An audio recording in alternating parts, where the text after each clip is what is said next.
Welcome to leaders news. Vaikota చెరువుకి గుండాలకోన నుంచి ఎర్రకాలువ ద్వారా వస్తున్న నీటి ప్రవాహం.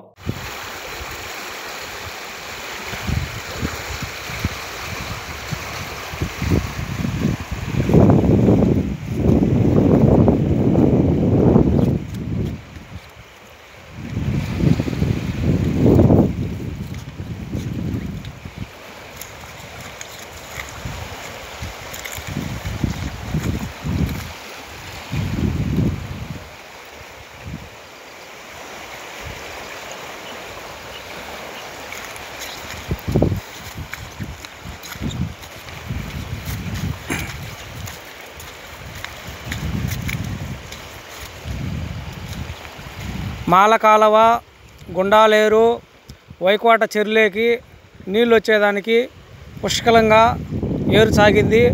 తెల్లవారుజామున 5 గంటలకు వచ్చినది. నీళ్లు చెరువు నిండే అవకాశాలు ఉన్నాయి. ఇది వైకోట ప్రాంతం.